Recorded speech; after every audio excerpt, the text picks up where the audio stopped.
YouTube. It's Bo Brady. Welcome back.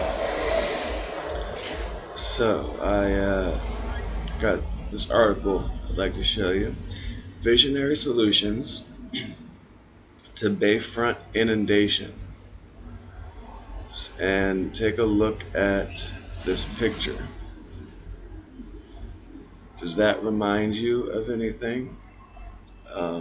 Here, let's go to Google Earth.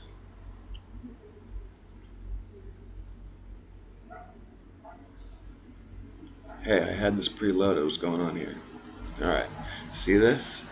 Does this look a little bit like what we just saw there? Now this is in Grand Bahama Island, and Edgar Cayce said that Atlantis was in the Bahamas. Atlantis is kind of known to have had inundation problems, and it wasn't necessarily an overnight thing. It could have been it most likely was a slow, gradual rise in the sea level, and so that gave them time to have visionary solutions of their own, obviously. And so if it's visionary today, and this article is talking about like the Bay Area doing this, then how is it visionary if we already did it? So obviously we didn't already do it. This was the previous civilization that did this, the antediluvian civilization. And I mean, it's not like I can't prove that, or like we can't prove that. I mean, look at this. Look at, there's a street grid all over here that you can see under the forest, Exhibit A. I got more exhibits, but I think my internet's not going to allow me to show you. But there's that creepy abandoned hotel that I've already shown in other videos. But yeah, let's move on. Alright. Oh, no. Now let me show you that article. The newspaper article. Here. And let's close Google Earth. Come on. Come on. You can do it. Man, I'm having computer problems.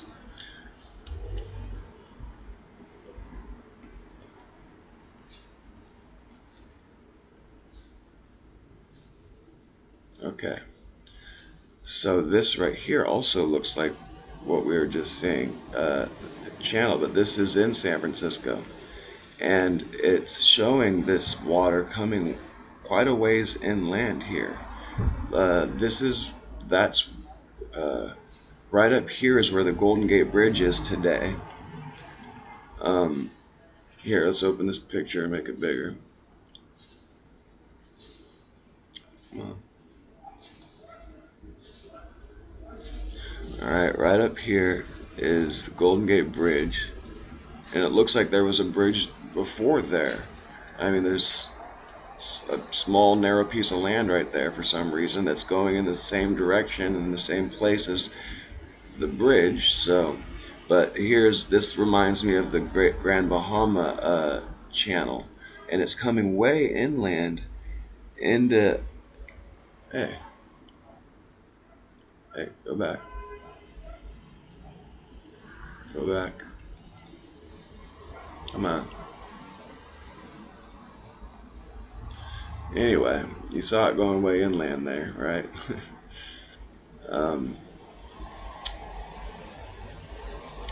Man, this newspaper article won't even load. There we go. Rathman's Journal, 1858. There's an article in this newspaper that really pretty much seals the deal for the whole mud flood theory. I'm going to skip the first paragraph because it's kind of pointless, but yeah, let me zoom in a little more too.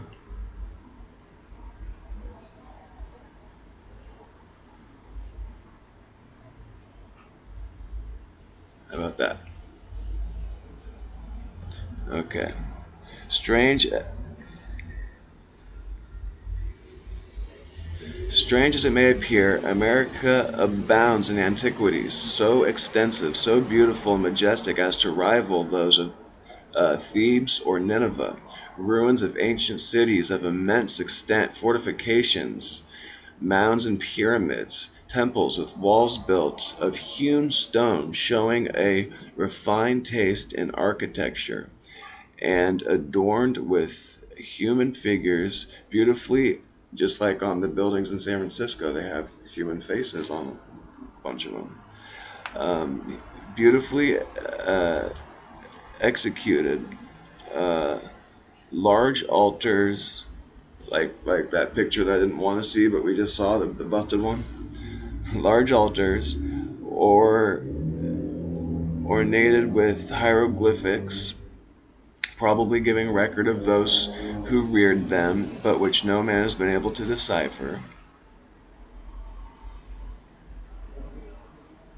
Remains of ancient places with beautiful specimens of sculpture and painting, with many other markings of ancient greatness, prove to us that this is not a new world, but that a powerful empire existed at a very remote period of time, teeming with a population highly skilled in arts and a state of civilization far beyond anything we have been led to conceive of by the Aborigines, Native Americans, previous to the discovery of the continent by Europeans.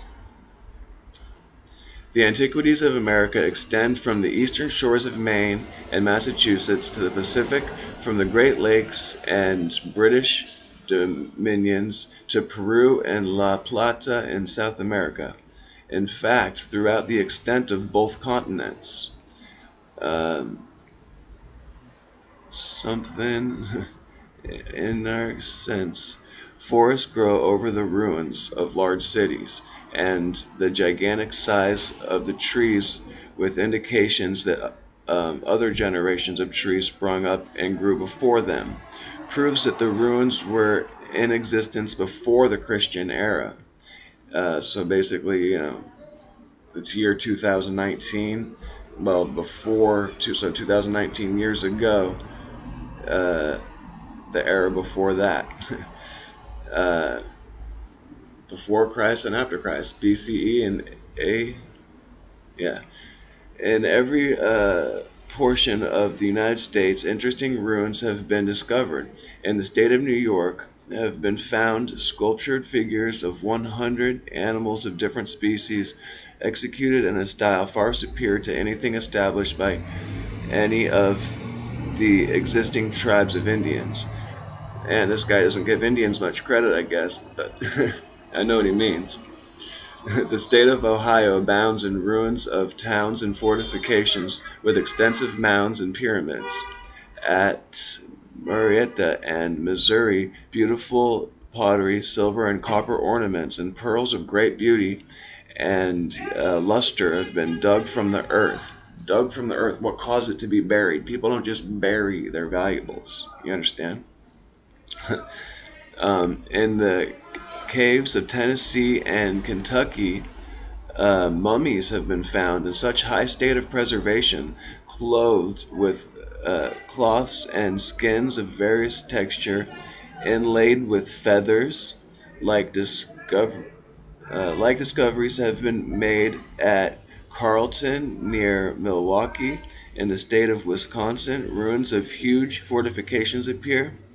Similar ruins appear in the state of Missouri on the north side of the Mississippi River, in the western portion of the state, in an enclosure of some 500 acres, which includes the ruins of a building, no doubt ancient tower, with walls over 100 feet high.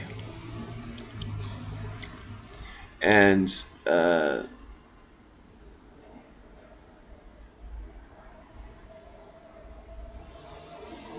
80 feet wide at the base, attached to which are a redabout and citadel with work much resembling the structure of a tower in Europe, but it isn't, because in Europe the same people were there too. The guy that wrote this just doesn't know that his ancestors from his European ancestors didn't actually build those buildings. Well, they did, just not when he thought they built them, not by the same people he thought built them. But it is in the south of Mexico that magnificent and beautiful ruins present themselves in abundance. Ruins of majestic cities and magnificent temples and altars with beautiful works of sculpture, tastefully wrought places adorned with paintings. The mummies he was talking about were the mummies that were they were in a state of hibernation or whatever, and those were found all over the world too. But they look like barbarians, like Conan the Barbarian. They had like that look, kind of like the little troll guy with the hammer and Lord of the Rings. So yeah, there was okay, and then look at would the United States of America put this on their mint? This is the San Francisco Mint. I don't think the United States would put that symbolism there. Let's go back to all photos. So obviously that, and all, we don't do anything like this today. All these like feathers and leaves that are on this metal, and we don't do anything like this today either. This on the left side there, that's supposed to be just a train station. And look how small the people are compared to this massive building.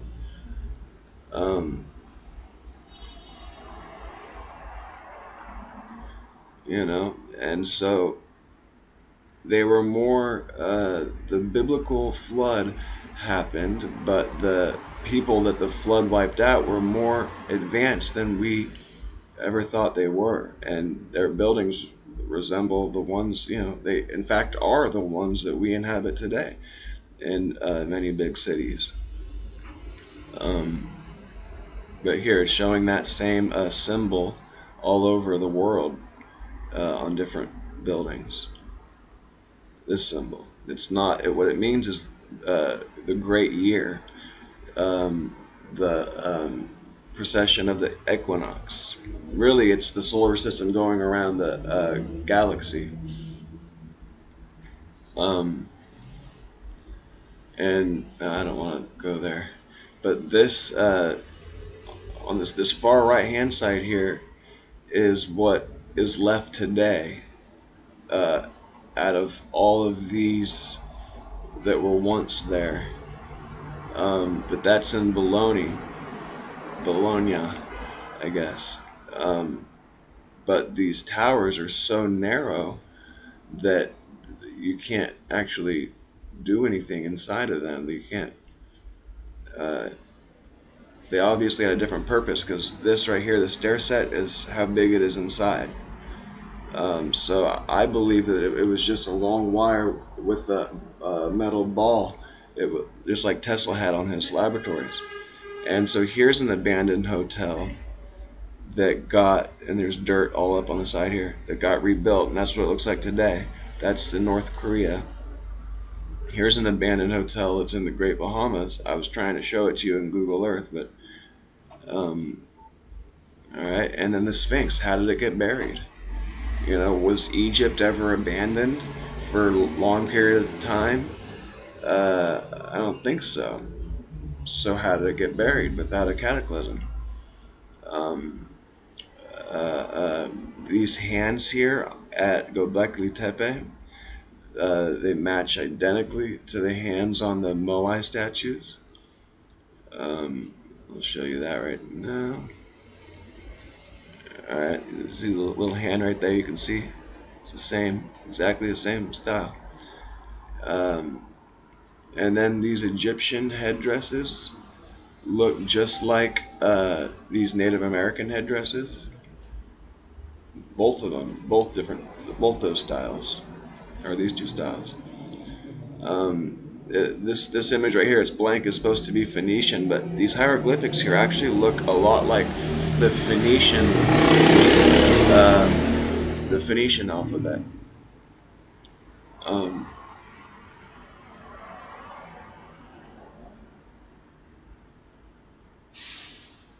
Okay. Then there's more. Okay, look at this. These steps right here, looks like they got buried. Like something looks weird there. You know, is that? There's also grass growing in between the steps. That's strange. So they're just slats of concrete, I guess. It's interesting.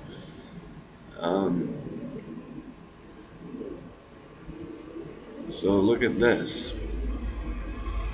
This is San Francisco street grid, and you can tell there's a bunch of buried city blocks, and there's also a bunch of empty city blocks. Here, let's zoom in.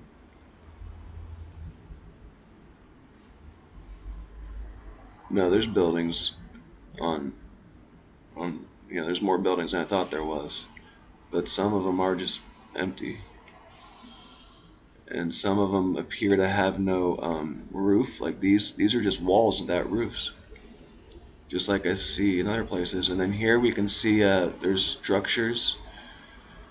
There's structures buried here in the sand. You can see these squares here next to each other. Those are buildings under the sand.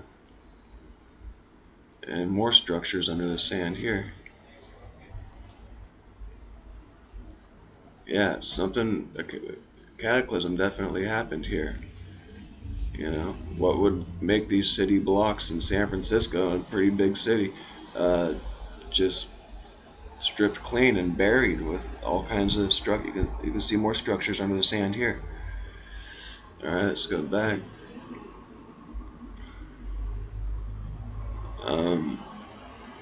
There you can see the dude's hand again right there. I don't want to go into it. It takes too much time. Here's that abandoned hotel and the waterway next to it. The waterway itself would be a feat of engineering. Now this is the picture I wanted to show in the last video, but go back.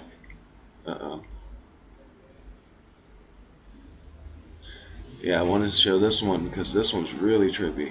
So see all these ports here, all these docks that would indicate a very bustling city?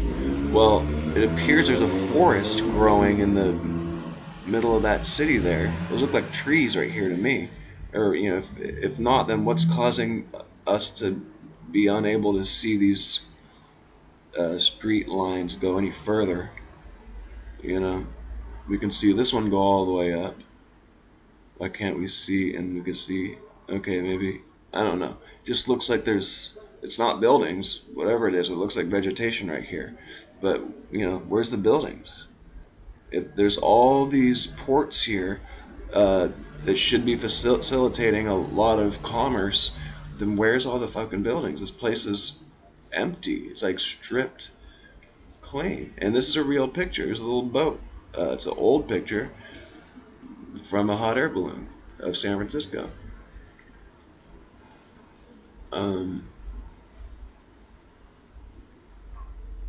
Pretty gnarly. There's the Golden Gate Park. I don't know. Pretty weird. Alright. So now, let's see. I think there might be more. No, that's it. Oh yeah, and the Moai. How did the Moai get buried up to their necks when they're really that big? You know, they're like a whole body down there that we're not seeing. So how'd they get buried? So this is a worldwide cataclysm. Here, and this, let's touch on this for a second. So there's a small portion which is visible light. And when you go to one side of uh, you know, past visible to the ultraviolet side, you're able to see through people and like see their bones because it starts to pass through you. And then and you don't feel it when you get an X-ray.